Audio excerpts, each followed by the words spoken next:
Konsep itu maksudnya tuh pengertian lah, atau apa namanya, apa definisi lah, konsep, definisi, pengertian. Pokoknya konsep itu supaya paham. Konsep itu memberi pemahaman apa yang akan kita kenali. Jadi jangan sampai kenal nama aja kan, kenal nama tapi kada tahu orangnya. Nah, jadi konsep itu kita kenal namanya, orangnya kenal juga. Nah, aku coba contoh lah. Kita soal agama. Kita tahu Allah. Nah, kenal lah Allah tuh siapa? Tahu nama aja kah, atau kenal lawan zatnya, lawan Tuhannya itu Allah tuh. Karena khawatir lah, karena kita tahu nama aja, nah bisa dalam pikiran kita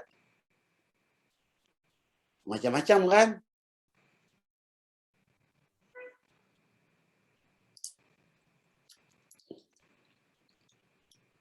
Lain yang konkret lah.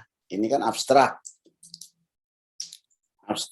karena tidak bisa dicandra oleh panca indera. Dicandra itu artinya disentuh tuh, dilihat, diraba, nah, atau suara didengar. Nah, sama hukum administrasi, tahu nama aja, isinya kada tahu. Nah, itu perlu kita tahu nama. Nah, untuk supaya yang abstrak tadi dalam pandangan mata, yang abstrak itu kan dalam pandangan mata ikan itu muncul tapi munculnya dalam mana aja kan, dalam pikiran munculnya kayak sudah berwujud. Nah, yang membantu itu ya konsep. Nah, membantu untuk mewujudkan sesuatu yang abstrak menjadi konkret, itu namanya konsep.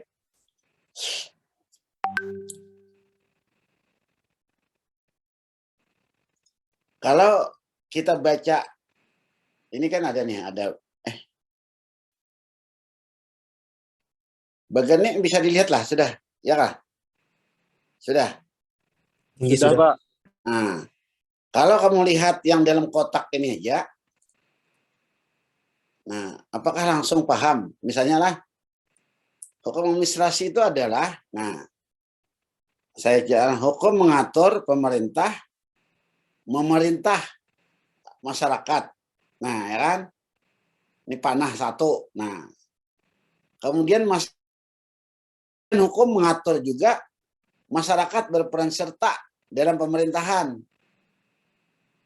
Nah, kemudian hukum mengatur juga tentang memberikan pelindungan hukum masyarakat terhadap pemerintah. Nah, itu kan agak sumir lah. Nah, supaya lebih jelas, aku coba dulu latarnya lah.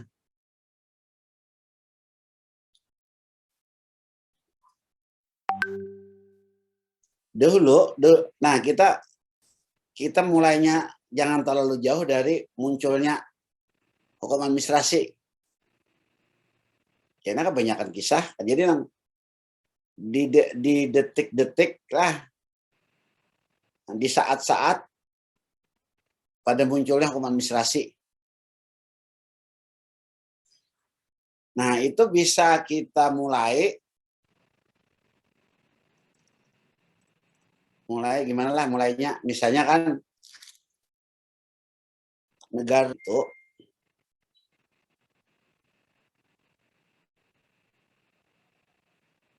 kan organisasi kan, kemarin sudah saya jelaskan ilmu negara, organisasi kekuasaan, ya kan, negara itu organisasi.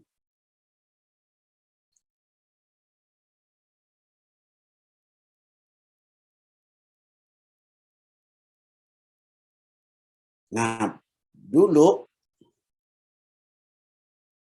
ketika bentuknya monarki, kekuasaan itu hanya satu tangan. Nah, satu tangan karena ada di raja, kekuasaan negara tadi kan.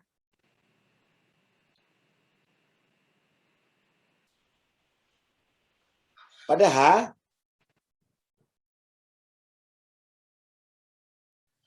di dalam negara itu bukan hanya raja saja yang apa namanya, yang berjasa, yang berperan dalam menjalankan negara. Nah, kalau ini ceritanya aja langsung lah kasusnya. Misalnya Inggris kan, Inggris. Nah, bukan hanya raja, tapi juga ada kaum bangsawan. Lalu kaum bangsawan itu kan hendak juga kekuasaan. Nah, lalu kan kalau muncullah teori trias politika, ya kan, nah, kekuasaan itu dibagi-bagi lah.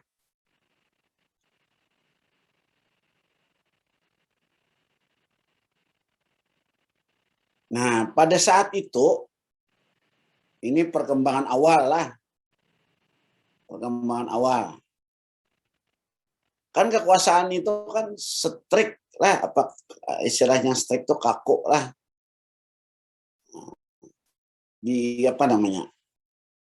Dibagi itu kan ada eksekutif melaksanakan, legislatif membuat, yudikatif mengadili kan, itu kan namanya. Nah, konsep Montesquieu seperti ini ternyata menciptakan negara yang disebut, mungkin tak ada juga tapi sadar juga mungkin lah si Montesquieu ini menciptakan negara apa yang disebut dengan negara penjaga malam. Nahwa Karstadt. Kenapa jadi disebut penjaga malam? Karena mirip negara itu seperti penjaga malam. Lalu disebut negara seperti ini negara penjaga malam. Miripnya di mana? Karena negara hanya bertugas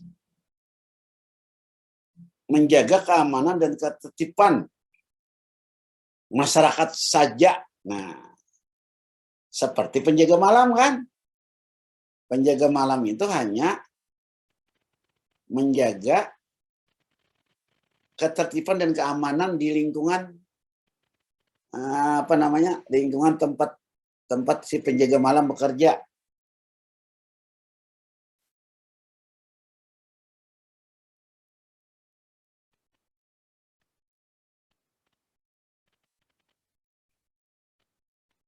Nah, sebetulnya ini pas saja, bukan salah kan? Nah, bukan salah, pas. Nah, kita singkat aja lah. Jadi kemudian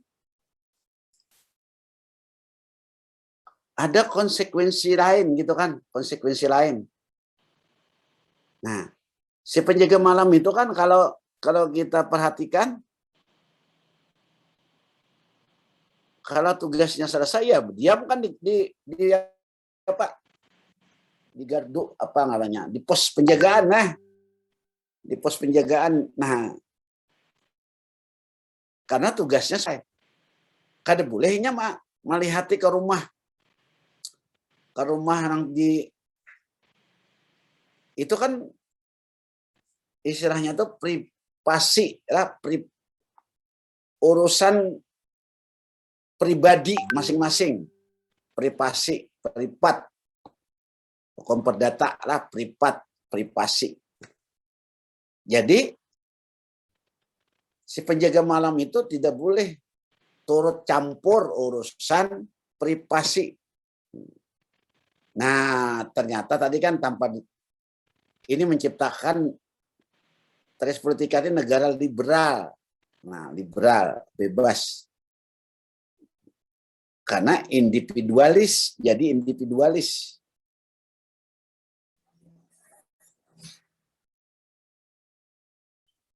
Nah, ini bagus juga, kan itu kan memang privasi orang kada boleh campur. Nah, tapi ketika ada masalah, nah, jadi kan masalah itu munculnya di awal abad ke-20 ini kan. Ya, menjelang kita merdeka juga. Jadi untung kejadiannya itu kan sebelum kemerdekaan. Jadi hasil konsep-konsep di barat itu kan gawat kita pakai pada tahun 45. Nah, itu kejadiannya karena negara itu kayak si penjaga malam kada boleh mencampuri urusan pribadi orang lain. Nah, akibatnya ketika terjadi resesi ekonomi, negara kada boleh umpat campur karena tugasnya terbatas menjaga keamanan.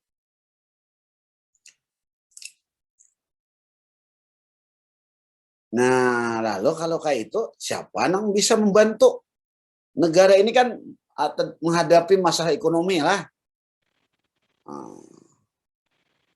Harus pemerintah harus ikut.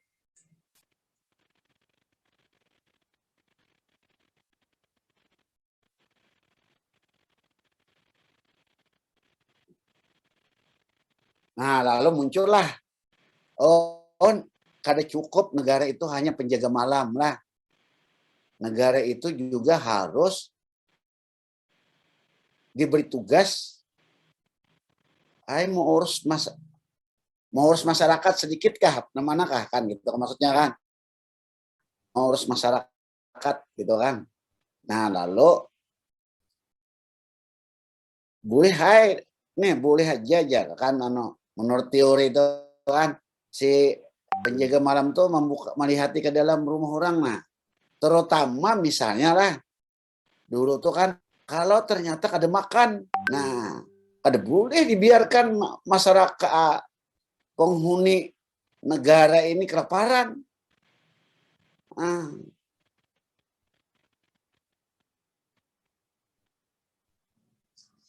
Itu kan, atau bungolnya. Nah, ada boleh juga bungol, harus dipintari. Kalau kayak itu, jadi negara itu ada tugas lah. Nah, lahirlah teori namanya welfare state lah, welfare state, mensejahterakan rakyat. Jadi pemerintah itu tidak lagi sekedar menjaga malam aja, menjaga keamanan ketertiban, tapi juga dia ditugasi untuk mensejahterakan rakyat. Nah, karena pemerintah intensif, nah, mau urusi masyarakat, nah maka pemerintah itu diberi landasan hukum pekerjaannya tadi. Nah, hukumnya itu adalah hukum administrasi. Nah, di sini mulai muncul hukum administrasi. Jadi hukum administrasi ini munculnya belakangan kan. Nah, dibandingkan hukum tata negara. Tata negara kan sejak awal. Apalagi hukum perdata kan lebih tua lagi hukum perdata. Karena itu kan asalnya karena Libra tadi kan. Nah, jadi kita sedikit lah bisa kita beri uraian. Hukum administrasi, hukum yang mengatur pemerintah melaksanakan kewajibannya dalam istilah memerintah. Nah, ini kan ini istilahnya memerintah. Tapi setoran istilah Belandanya setoran. Nah, jadi hukum yang mengatur pemerintah melaksanakan tugasnya dengan melaksanakan memerintah setoran untuk mensejahterakan rakyat masyarakat. Nah, itu kan hukum administrasi.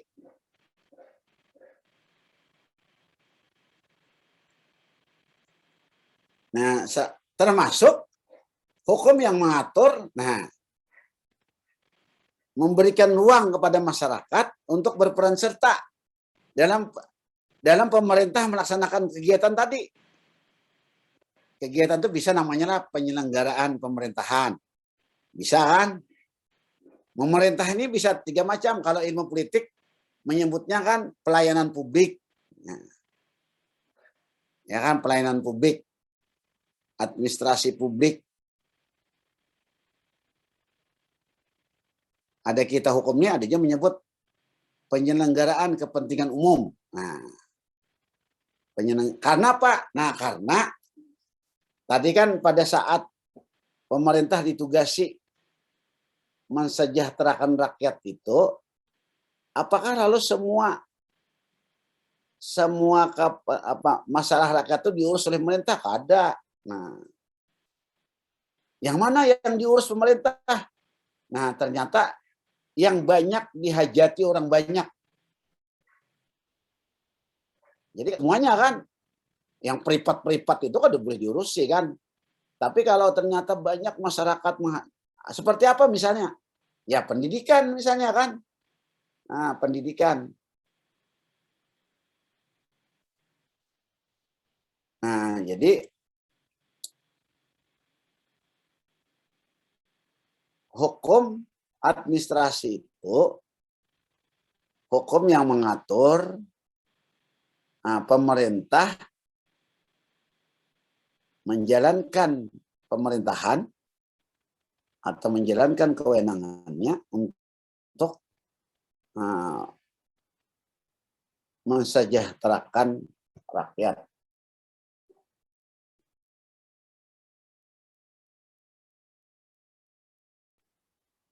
Hukum administrasi ini publik, ya kan? Publik lah. Hukum publik. Ada juga diskusi, kayak apa aja hukum administrasi ini kalau di perdata. Nah, kadepas ternyata kan. Kadepas.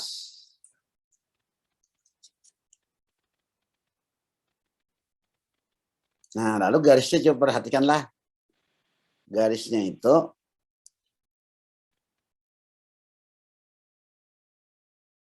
misalkan pemerintah ke masyarakat ini kan garisnya searah kan. Nah, jadi hukum administrasi ini vertikal.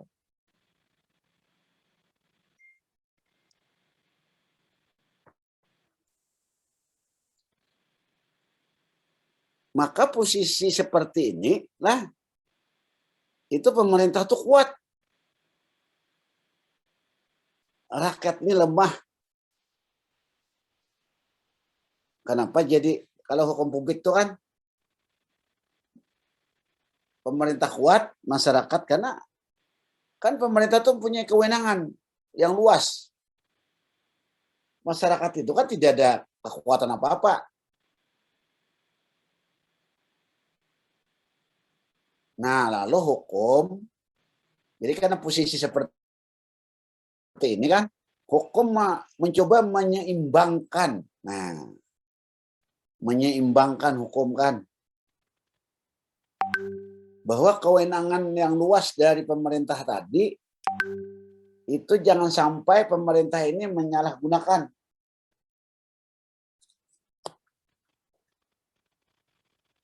Atau apa namanya lah, menyalahgunakan, sewenang-wenang dan seterusnya lah. Nah, lalu hukum mengatur bahwa sebelum pemerintah, ini sebelum lah, yang garis bawah ini sebelum. Nah, jadi masyarakat, Nah, itu kan garisnya kan panahnya ke pemerintah. Nah, sebelum pemerintah melaksanakan tugasnya tadi, nah maka itu ada ketentuan peran serta. Nah, supaya seimbang. Supaya yang dilaksanakan pemerintah ini terhadap rakyat itu sesuai dengan keinginan rakyat. Nah, lalu ada namanya koridornya kan peran serta lah. Peran serta. Nah, kalau ini kan belum lagi kan. Kalau yang sudah, kalau ternyata pemerintah sudah melaksanakan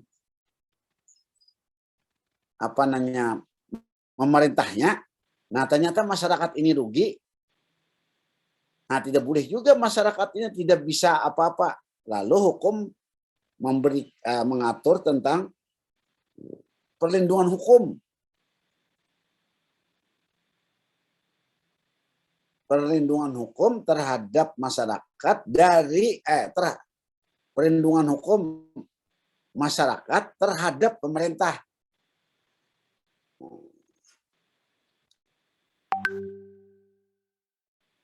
Nah, jadi komplitnya seperti inilah anunya lengkapnya. Hukum administrasi itu mengatur inilah yang diaturnya. Hukum administrasi.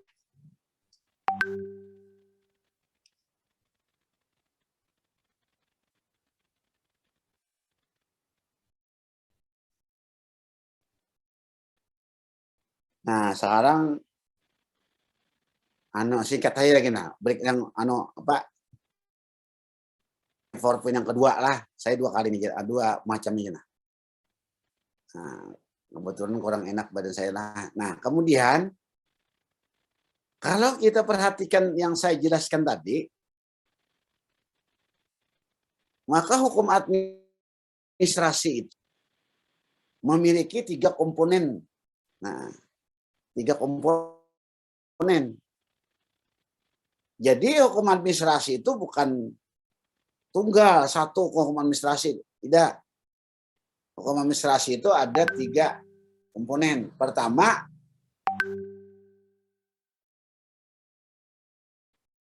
ada hukum untuk. Nah, kalau ini kan kayak di sini kan. Nah, ada hukum mengatur untuk pemerintah. Nah, memerintah masyarakat. Nah, jadi hukum yang ini disebut dengan hukum administrasi. Nah, het for het besturen. Jadi hukum administrasi untuk pemerintah.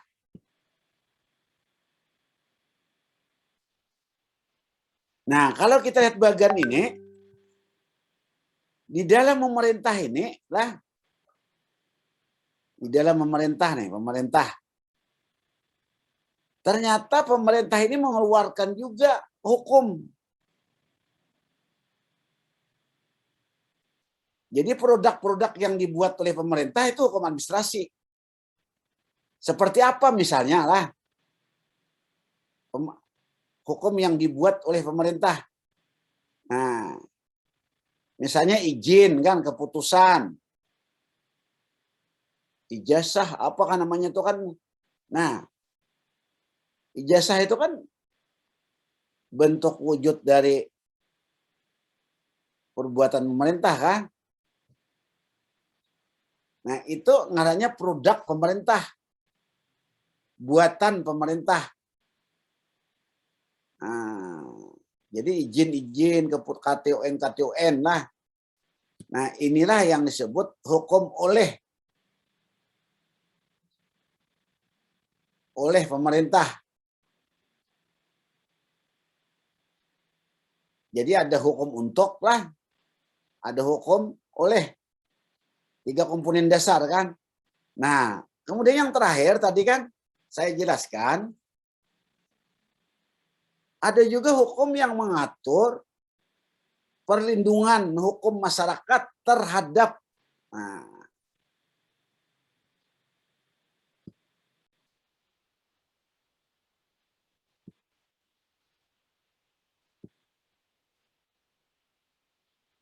Kenapa nih jadi anu nah.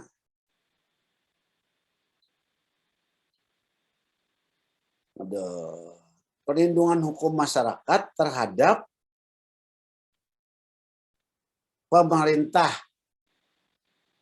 Kenapa jadi ini ada 3 komponen lah. Nah, ini juga kalau saya jelaskan ini lebih rinci. Yang bagian ini lama sekali lah. Saya mau cukupkan di sini aja nah. Dulu. Ada yang ingin tanyakan kah? Ada pertanyaan? Oke, ada pertanyaan?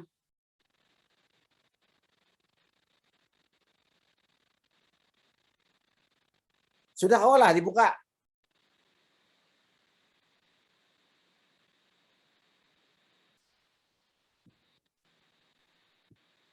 Masih belum Aku sudah kuisi tadi. Oke, nanti bilangnya ada masalah lah. Karena kita ulang. Kita cukupkan sekian aja lah. Saya out nah. Tinggi, Pak. Ya. Berarti Badudi absennya nama dangi kawang ada bapak lah. Amunya sampai jam. Aku tadi kubuka sampai jam 2. Berapa jam lagi lah. Bila sampai berapa jam kada kau lagi dibuka, nah kena anak komite kena lapor. Nah. Oke lah, ya. Terima kasih, Pak. Langsung keluar yuk. Ayo Ros. Apa tuh, J? Apa tuh, J?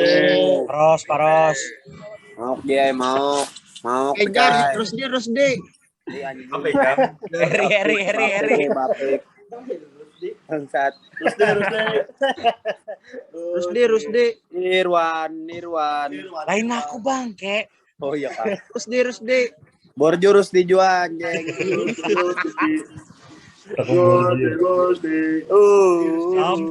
Samsir. Samsir. Samsir.